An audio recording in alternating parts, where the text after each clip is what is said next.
Pues ya estamos aquí de regreso. Solo comentar antes de iniciar esta entrevista sobre la Ley General de Aguas, eh, sobre los temas más relevantes de esta semana en Puebla, comentar y bueno, darle las gracias al productor del programa, Oscar Arriaga, ahí en los controles de Radio Proyecto Social. MX, pues bueno, comentar que esta semana iniciamos con lo del simulacro. El simulacro fue el día de ayer, 19, el simulacro 2023, y que es muy importante pues hacer estos ejercicios para estar preparados, y precisamente se informó que habrá una alerta sísmica a través de mensajes de texto a partir del próximo año. Lo están preparando, ya lanzaron la licitación para que en octubre se dé a conocer pues qué empresa hará esta alerta sísmica o qué empresas, y se pueda aterrizar primero en la Ciudad de México y después en los estados del país. Y también comentar que salió la convocatoria de Morena para la candidatura en Puebla y otros 8 estados. Lo más importante, como ha sucedido a nivel nacional, es la candidatura por Morena, básicamente el partido que tiene una mayor preferencia electoral por el trabajo que ha hecho el presidente Andrés Manuel López Obrador con los proyectos, con los programas sociales, por esta visión de bienestar que trae, a diferencia del periodo neoliberal. Y bueno, pues en Puebla estamos hablando de varios perfiles que buscan. Son 5, en los estados son 5, se plantean 5 candidatos hombres y 4 mujeres. Vamos a ver qué sucede. Lo más importante es la unidad, como está sucediendo a nivel nacional. Pues Claudia Sheinbaum ha sumado a todas las expresiones, incluyendo la de Marcelo Ebrard. Hoy diputados se reunieron, diputados de esta, digamos, afines a Marcelo Ebrard, se reunieron con el coordinador de Morena, y bueno, por el tema del presupuesto, y también en el Senado fue la coordinadora de de los comités en defensa de la 4T. Bueno, pues ahora sí vamos con el senador Gabriel García Hernández. Él es senador por la Ciudad de México, es maestro en finanzas públicas, fue fundador de Morena, secretario de Organización Nacional de 2015 a 2018, y después fue coordinador de programas del bienestar de 2018 a 2021. Senador, muchísimas gracias por estar aquí en Ángulo 7 Radio. Gracias a ustedes, aquí con mucho gusto. Pues quiero informarle que casi todas mis entrevistas son en Zoom, entonces yo me siento muy contenta de tener por primera vez en vivo a una persona, a un senador, y sobre todo pues son en Zoom porque nosotros somos un portal de Puebla y bueno, estamos en la Ciudad de México, entonces gran parte de mis entrevistas son vía Zoom por esa razón. También hemos entrevistado a varios pues políticos, funcionarios de la Ciudad de México, y pues para hablar sobre este tema que usted trae, la Ley General de Aguas. ¿Por qué es importante la aprobación de esta ley, senador? Es fundamental porque desde hace 10 años que se estableció el derecho humano al agua, se dio un plazo básico para expedir la nueva Ley General de Aguas, que sustituye a la de 1992, la reforma que hizo Salinas de Gortari. ¿Y por qué es indispensable? Porque esta nueva Ley General de Aguas propone la regulación, el cuidado del vital líquido en los acuíferos. Es decir, que no se extraiga más agua de la que ingresa de manera natural. Porque pues si tú piensas en un vaso con agua, lo mismo es un acuífero. Si tú te tomas de ese vaso más agua de la que te sirves, pues llega al límite. El momento cero es cuando esa sobreexplotación del agua subterránea, de los acuíferos, es irrecuperable. Entonces, como sabes, en un lugar en donde no hay agua, pues no hay vida. Y eso es lo que hay que evitar, y esta ley pues propone la vigilancia de todos los acuíferos. También tiene la previsión del agua superficial, el agua que nace en las cuencas, en las montañas, que baja a través de los ríos, pues está acaparada, es decir, está en unas cuantas manos, en asociaciones privadas que también la sobreexplotan y comercializan. Estos esquemas que dejó el neoliberalismo, esta reforma de Salinas de Gortari, cuando también se permitió la privatización del ejido, pues qué pasa con el agua del riego de las parcelas, pues están rentados o acaparados la mayor parte de derechos de agua, lo cual ocasiona pues también un manejo inconsistente. Se evita que mucha agua pues recargue de manera natural los mantos acuíferos, y que, como lo hace la madre naturaleza, se respete el ciclo natural del agua, sino que se comercializa y va de un lugar a otro. Y entonces esta circunstancia pues es regulada por la Ley General de Aguas. Una figura que tiene esta ley es la figura de las Contralorías Ciudadanas. ¿Cómo le vamos a hacer? Pues hay que instalar la tecnología en cada pozo de extracción, la misma tecnología que tenemos cuando un pozo petrolero. Sabemos exactamente cuántos barriles de petróleo se extraen. Pues la misma rigurosidad debemos de aplicar a la extracción del agua para no llegar al momento cero recuperable. Y en esa lógica, pues alguien tiene que vigilar, y quien ha vigilado de manera ancestral, pues son las comunidades, los pueblos, que pueden organizar comités de organizados que permitan la vigilancia del manejo transparente del vital líquido. Senador, preguntarle, ¿cuál era? Me decía que esto es porque de acuerdo se tenía un plazo. Recuérdenos el plazo para aprobar esta ley.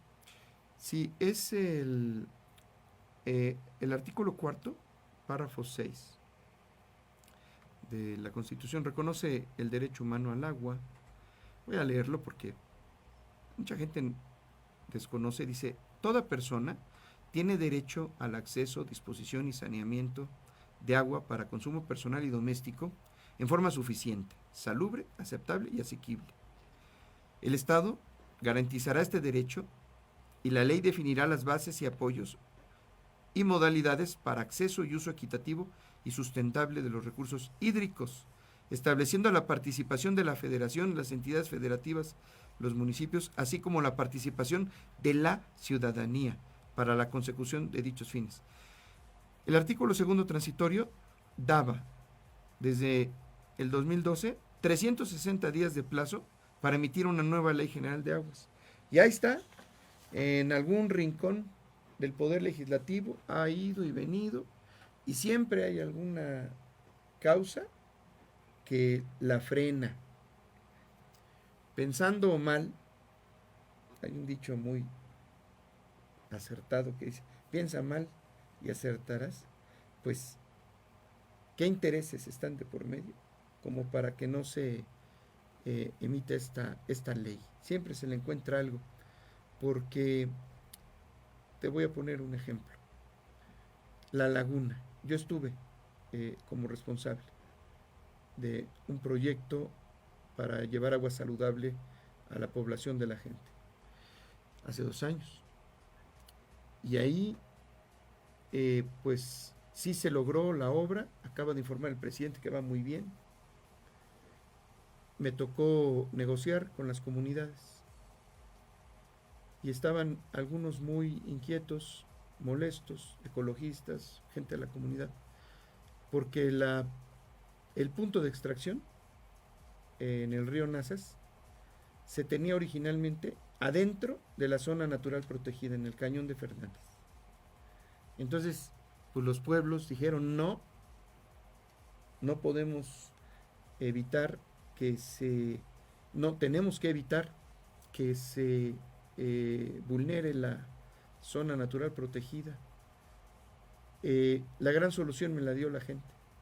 Movimos el punto de extracción afuera de la zona natural protegida, y santo remedio, ahí está ya la obra terminándose. Pero el problema no acaba ahí. El acuífero ahí le inyecta, por ejemplo, en la laguna, 400 millones de metros cúbicos la madre naturaleza cada año. ¿Sabes cuánto se extrae anualmente estos intereses privados? 2,000 millones. Entonces son 5 veces más de lo que ingresa. Entonces, un día, el agua ahí en la laguna, si no ponemos un freno a tiempo, el agua se va a terminar, la vida se puede terminar. Y vamos a estar viendo esto que vemos en las películas apocalípticas. Entonces, hay que prevenirnos, no podemos cruzarnos de brazos, hay que sacar adelante esta Ley General de Aguas. Senador, voy a dejar 2 preguntas y nos vamos a ir a comercial, un comercial breve. ¿Por qué a usted le interesó retomar esta ley? Y también si nos puede comentar un poco del diagnóstico, ya nos los adelantaba.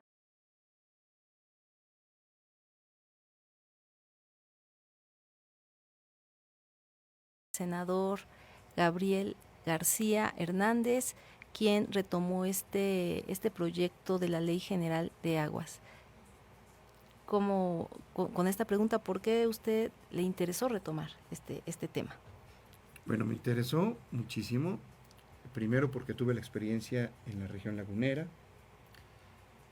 pero principalmente soy habitante de Iztapalapa, en donde hay una crisis de escasez del vital líquido.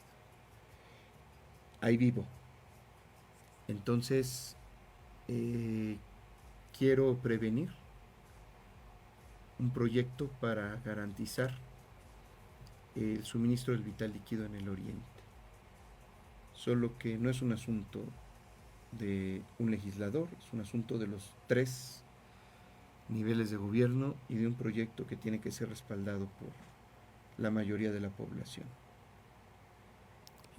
Y senador, ¿cuál es el diagnóstico que tiene? Por ejemplo, ya me comentaba el caso de esta región lagunera, pero sobre el tema de la sobreexplotación del agua a nivel nacional.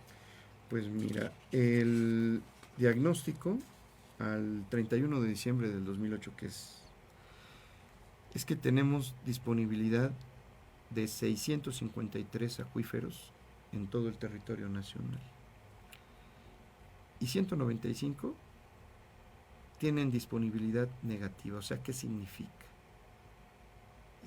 Siento que hay una mayoría que estamos extrayendo más de lo que ingresa. Entonces se empieza a peligrar todo el ecosistema. Y tenemos 104 que entre más pozos profundos se hacen, se contamina más. Entre más se perfora, más profundidad, hay intrusión de sustancias como el arsénico, el flúor. Y si a eso le sumas la contaminación de las industrias, entonces tenemos una veloz dirección hacia la crisis total. Entonces, tenemos que revisar en lo inmediato 195 acuíferos para que no sean sobreexplotados y contaminados.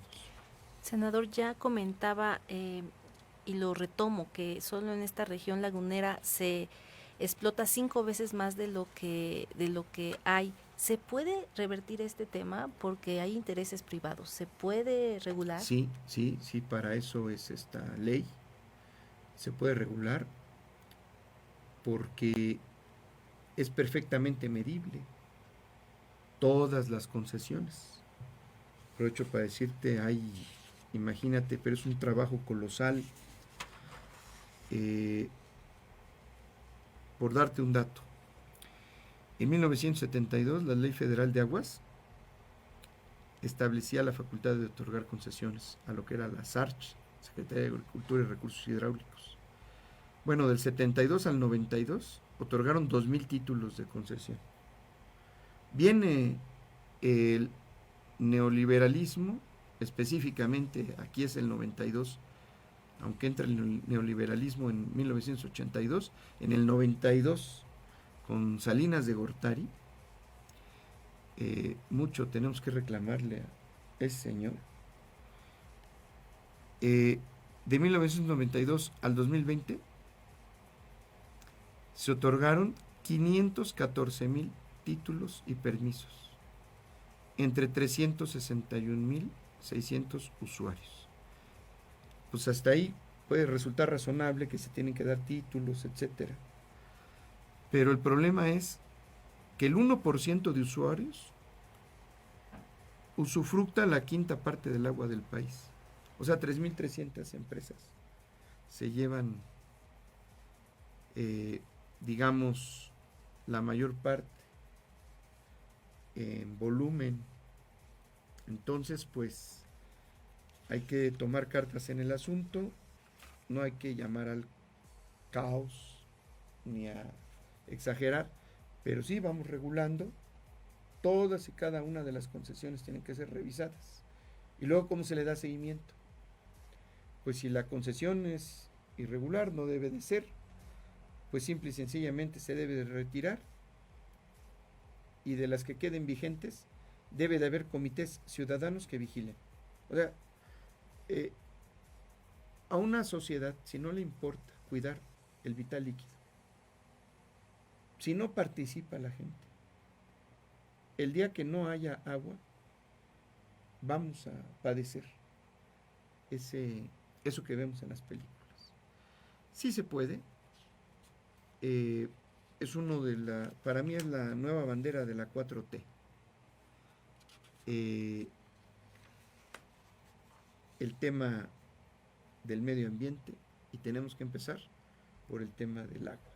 Ya la coordinadora de los comités de la 4T cuando a mí me tocó cubrir en la Cámara de Diputados, fue la semana pasada, y un reportero le preguntó sobre proyectos relacionados al agua, y lo que ella dijo fue: el agua es un tema fundamental, pues el manejo sustentable. Y también hablando de Puebla, pues allá campesinos de la zona de Tehuacán han hablado de reforestar, les dieron por primera vez, es una zona que no estaba considerada para ese proyecto de Sembrando Vida, pero les otorgó el presidente a una pregunta que hizo Ángulo 7, ya tiene aproximadamente un mes y ya se concretó, les dieron Sembrando Vida, pero algo que también están revisando los campesinos son las concesiones de esa zona, porque ellos dicen que todo es de temporal, y quienes tienen riego, o sea, ellos piden la concesión, no se la dan, y hay gente o empresas que tienen riego y hay que ver cuánto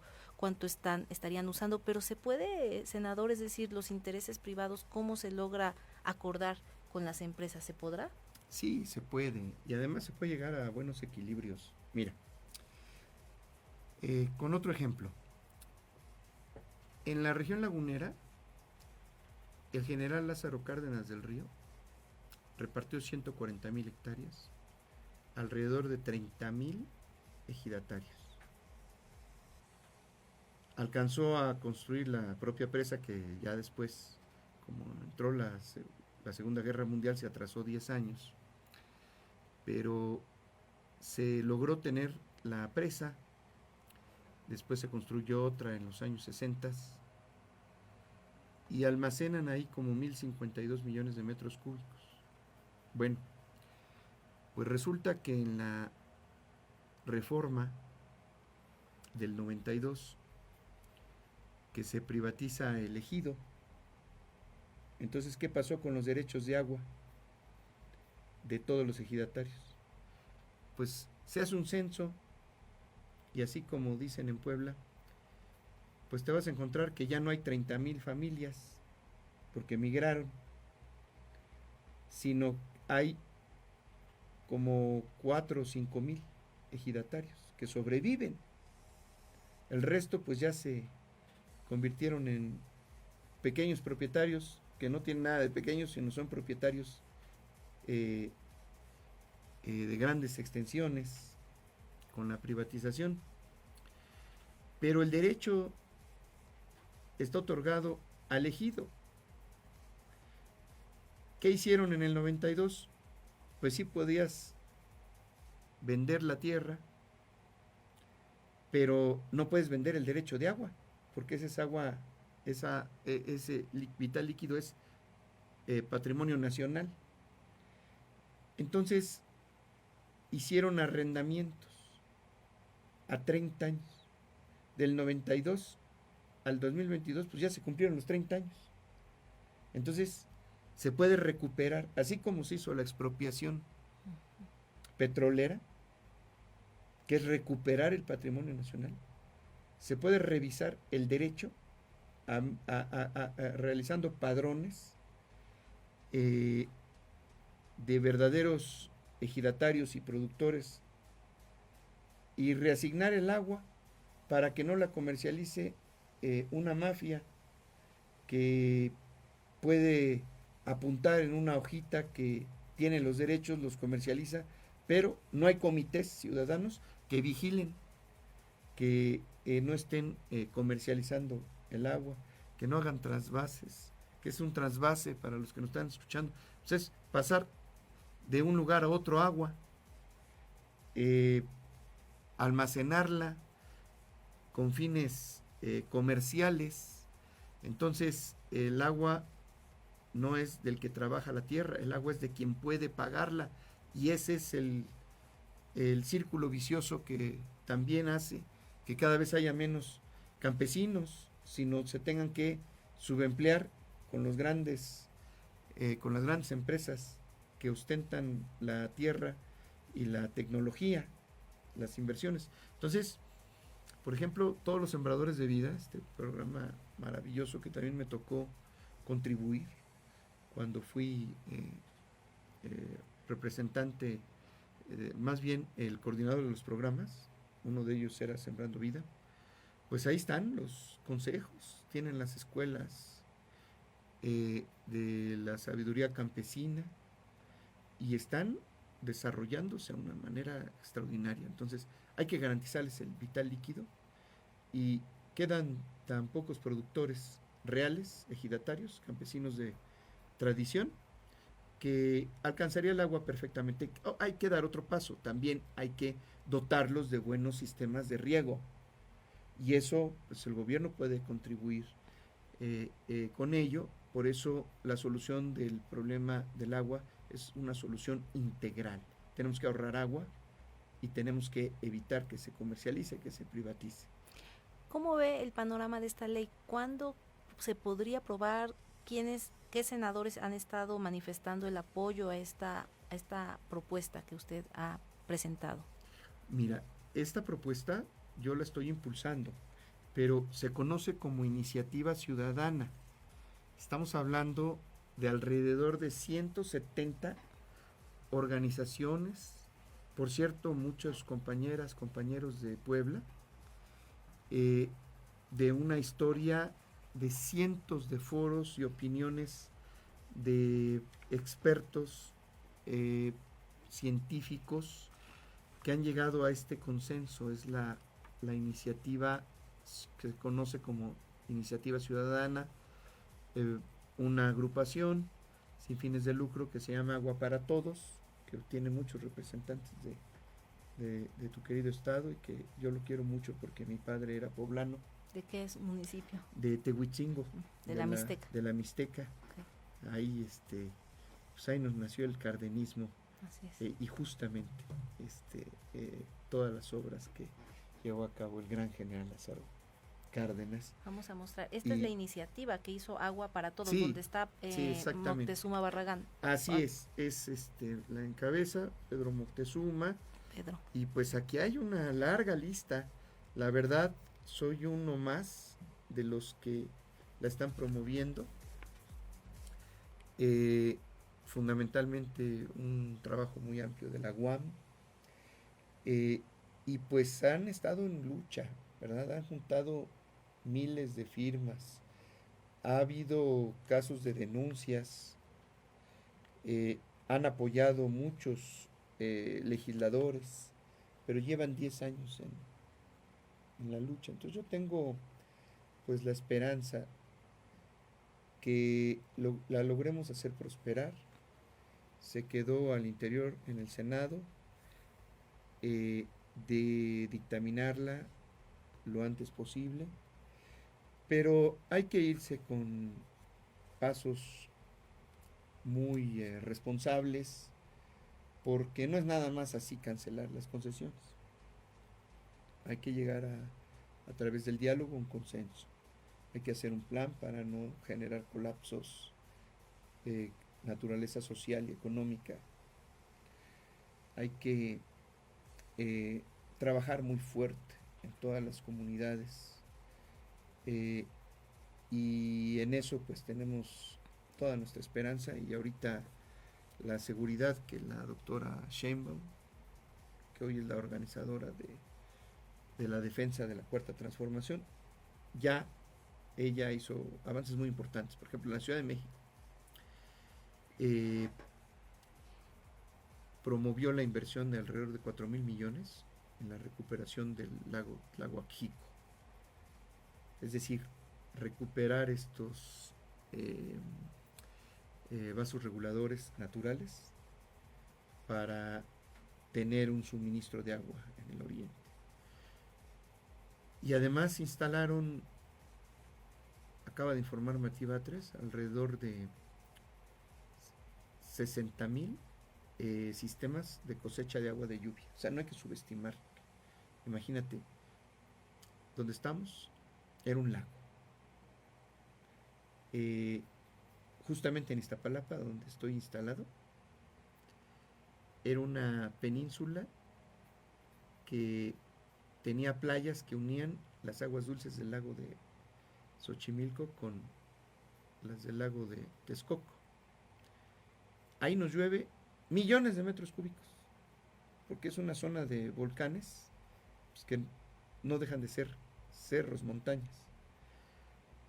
Nada más que el agua que nos llueve se estampa con el pavimento, se revuelve con las aguas negras y se va por el drenaje profundo, y tienes inundada en tiempo de lluvia la avenida Ermita Iztapalapa o la avenida Zaragoza o muchas de las colonias, y en tiempos de secas, con los tandeos y con las pipas, ahí estamos padeciendo.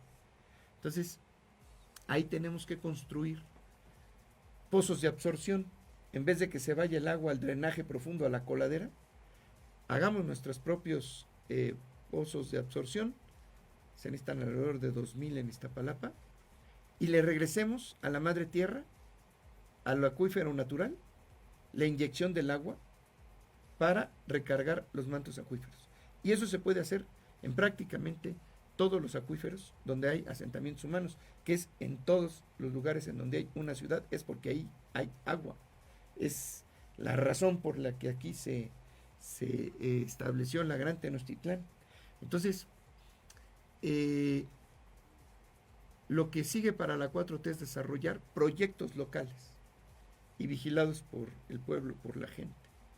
Esta ley es el marco legal para llegar a ese ideal y encontrar una solución de fondo. Senador, ¿y considera que antes del 2024 de la elección se pudiese aprobar, o calcula que será después, digamos, de la elección?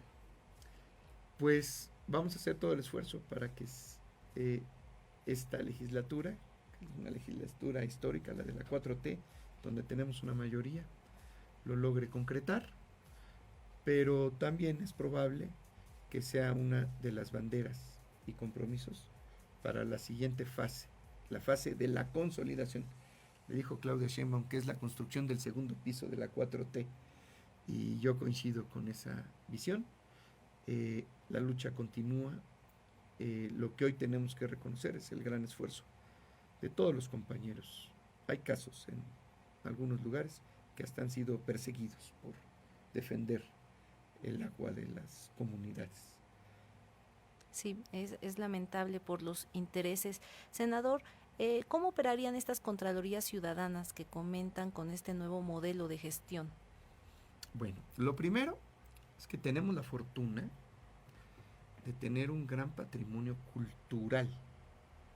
Curiosamente, donde están los acuíferos principales y las cuencas, están las comunidades indígenas, o sea, los pueblos originarios. Entonces, lo primero es reconocimiento de la organización comunitaria. Tu palabra en un pueblo de usos y costumbres o en un municipio cuenta porque formas parte de la Contraloría Ciudadana de la Defensa del Agua. Entonces, ese reconocimiento, los guardianes ancestrales de la naturaleza de nuestro país, pues son nuestros pueblos originarios. Y ahí los tenemos, con 68 lenguas todavía sobrevivientes. Tenemos poblaciones con una gran vocación, por ejemplo en Iztapalapa, que es un centro que recibió todas las culturas de México. Hay muchos poblanos, oaxaqueños, michoacanos. Sí. ¿Y qué te traes? Pues te traes la cultura comunitaria. ¿Qué es la cultura comunitaria en esencia? Es el ayudar al prójimo, ayudarnos a resolver los problemas en comunidad, a participar, ¿verdad? El que se porta mal, pues mal le va, ¿no? Sí, claro. Entonces, una vez que se reconozcan a las comunidades, hay que dotarlas de la información y transparentar los mecanismos y hacer una gran jornada de concientización. Así como le enseñan a un niño que de grande va a tener que servir a su comunidad en los pueblos y sus costumbres de Oaxaca, y también lo enseñan mucho en todas las comunidades en el estado de Puebla. Yo he estado en los distintos lugares y si aprenden eso desde las escuelas, se va a generar una conciencia de ahorro de agua, cuidado del agua y participación comunitaria. Entonces, la instrumentación es un gran reto, pero es perfectamente posible. Senador, pues le agradezco mucho la entrevista. No sé si quisiera agregar algo más. Pues felicitarles a su medio, que siempre estén buscando dar información de temas que nos interesan a todos, porque está bien demostrado que ustedes están aquí, Ángulo 7 Radio, del lado correcto de la historia. Gracias, senador. Pues muchísimas gracias. Muy interesante todo lo que nos ha platicado. Esperemos que esta iniciativa ya pueda ser aprobada y bueno, pues es muy importante, como usted decía, toda esta regulación.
Síguenos en todas nuestras redes sociales: Facebook, Twitter, Instagram, web, TikTok, YouTube, Ángulo 7 Noticias.